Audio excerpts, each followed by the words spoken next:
Hey friends, welcome back. So today we are going to do an unboxing of my new planner that is out, and also we're going to do some planning for 2023 and probably I think make a vision board. So stick around.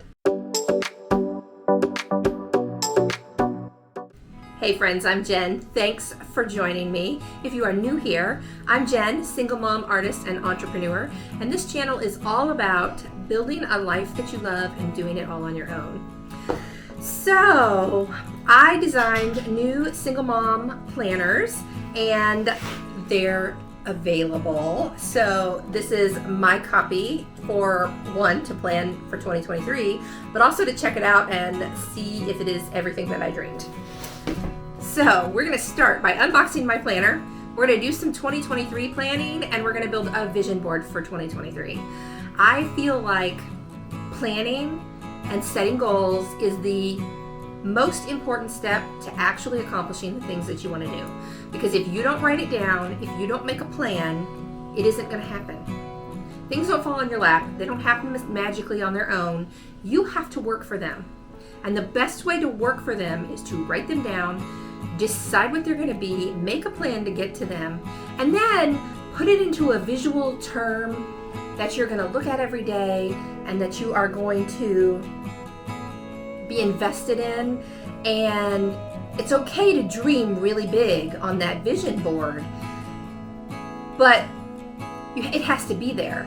The best way to make those goals and dreams a reality is to put them into your reality, even if it's just in the form of a poster board on your wall. So that's what we're going to do today, but let's start by checking out my planner.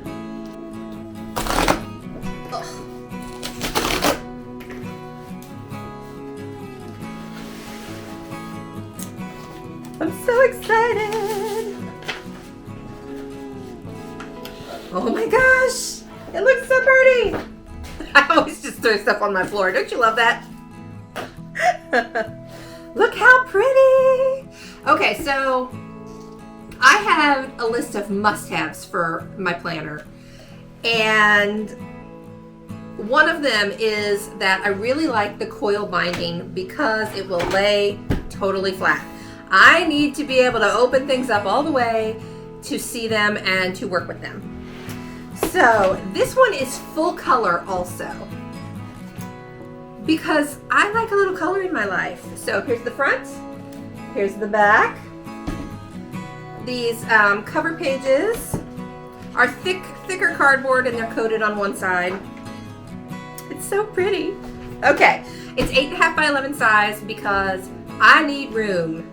I need room to write and to plan. I just need that.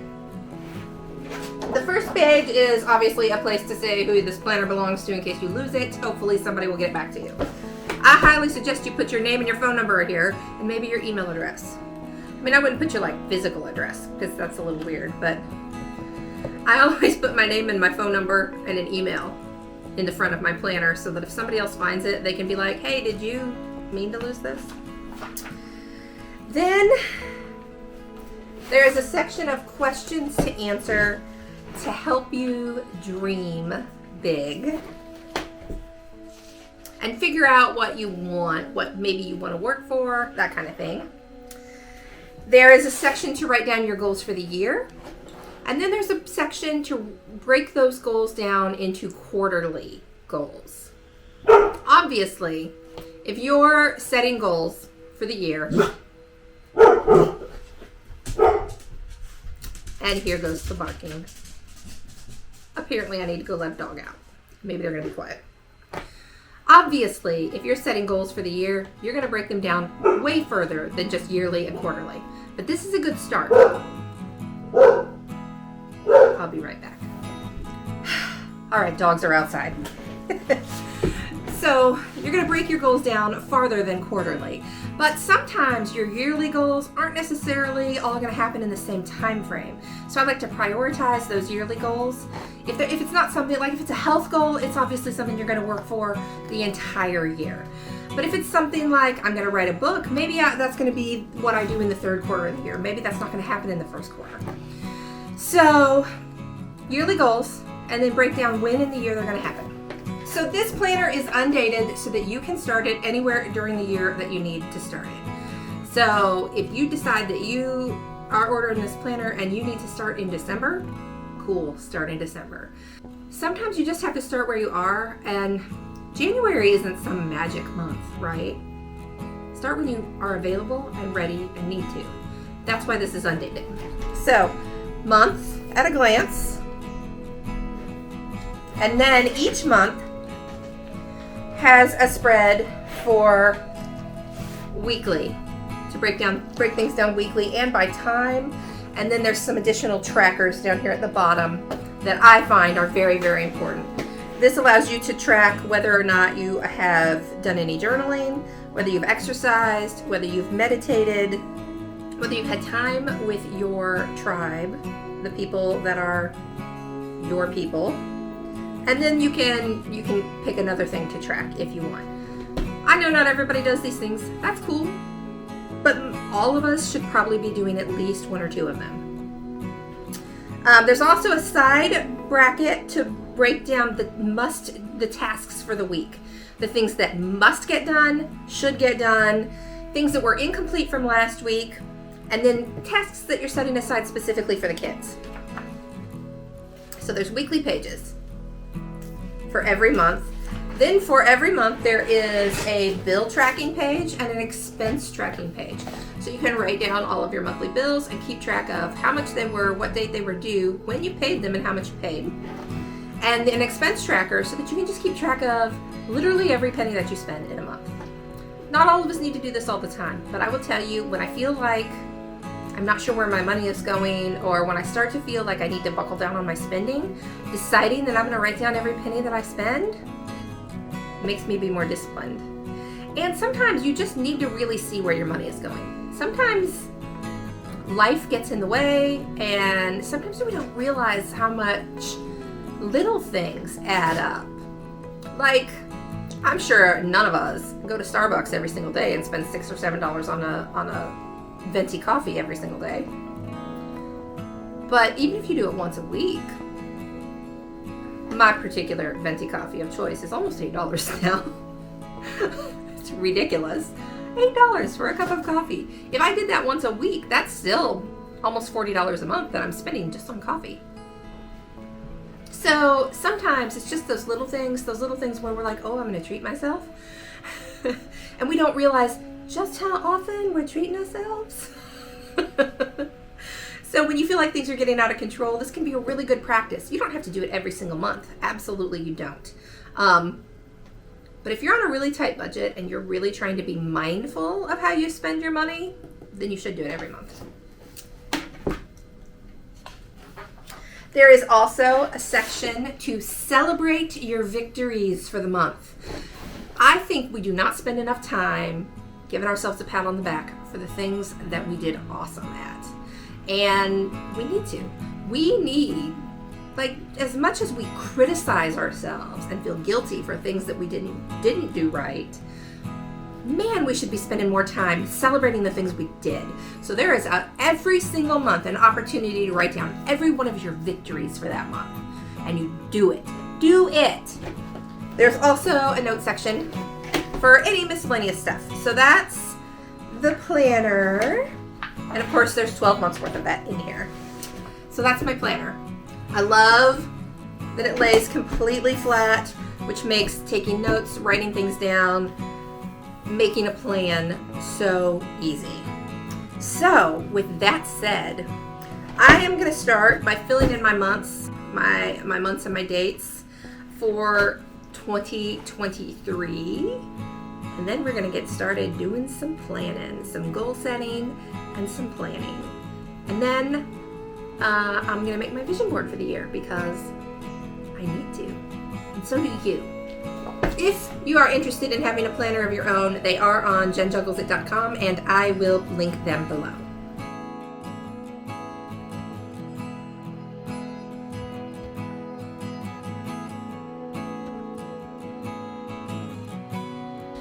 Okay guys, so one of the things that I decided to do for myself in 2023 is one, I got this giant calendar to keep on my wall to kind of keep track of projects and where I am.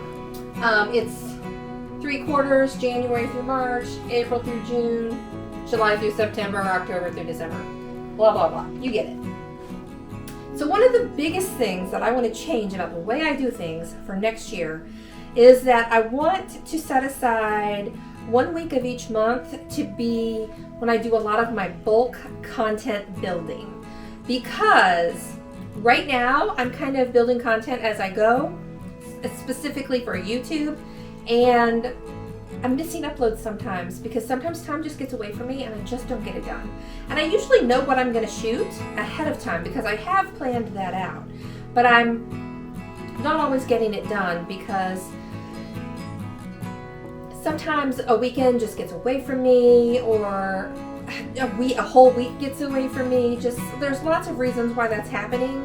And I think that if I were to do a better job of planning to do bulk content building, that I would get more accomplished in better time frames. So I'm only going to plan out my content weeks for the first 3 months right now, and that's only because for June and July, I know that I want to take my kids on a 2-week cross-country vacation, and I don't know when that's going to happen yet because I share summer breaks with my ex. So I have to find out what that schedule looks like before I can schedule our vacation, which means June and July I can't schedule yet. He has a couple of months to tell me what he wants, so date-wise. So it's going to be, so it will be April before I know for sure what the summer months are going to look like. So I'm only going to schedule content for these first 3 months at the moment. Now I have gone through and I've written all of my, I've put all my days into my calendar.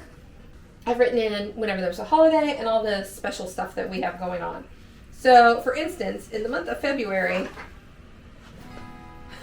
Kimberly has a big ballet performance on the 25th. She will have rehearsals and dress rehearsals this whole week. That week is blown. I will get nothing done anywhere that week, and I know it.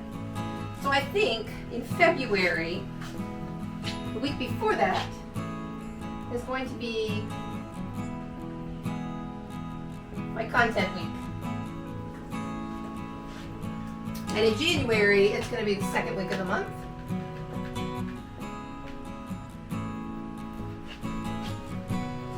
Whoop. Kids' spring break is the last of March, which means I won't get anything done then either because they'll be home and underfoot. And even if they're not underfoot, it's too hard to get a lot of work done when the kids are off of school. So when the kids are home off of school, I don't plan big batches of things to get done. Big batches of intensive work get done on weeks when the kids are at school. So I think that's also going to be the second week of March.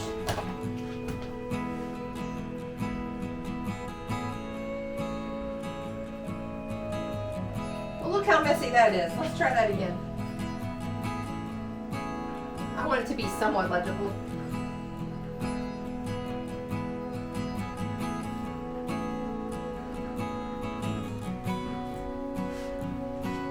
Okay, so also for goals for the first quarter of the year, I have been wanting to design and publish an affirmation card deck. So that is going to be quarter one.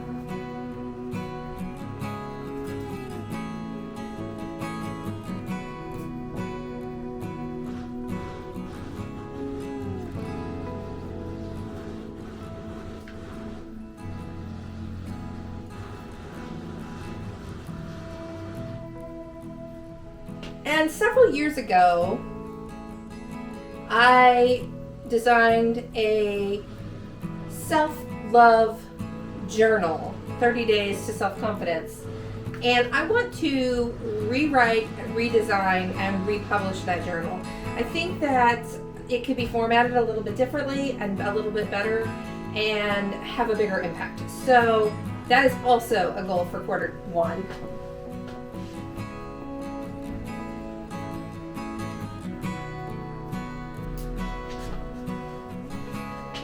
I also know that in Q3, I'm going to redesign and redo my Single Mom Survival Planner for 2023. So that's going down here.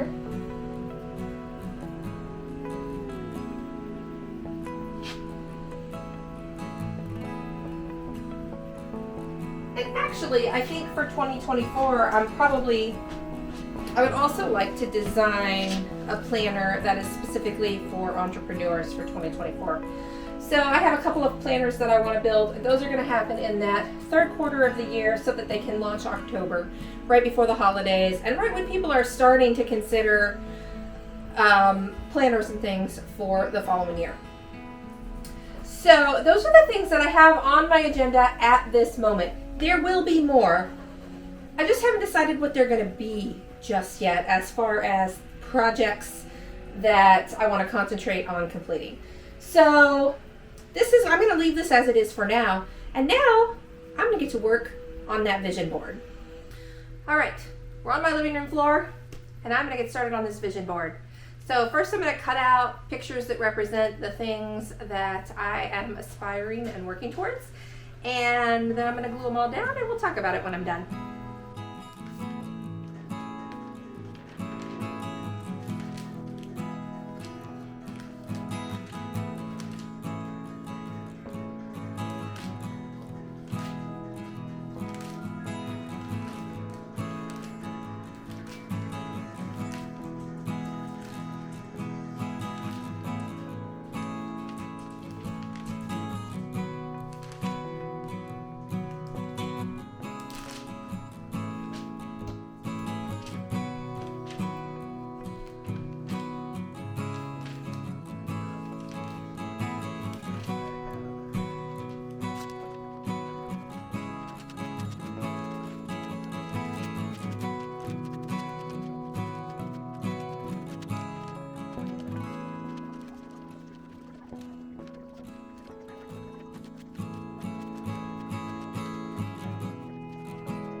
Okay, so I decided to only make it half of the poster board. One, because that's all I really found photo-wise with the magazines that I had on hand.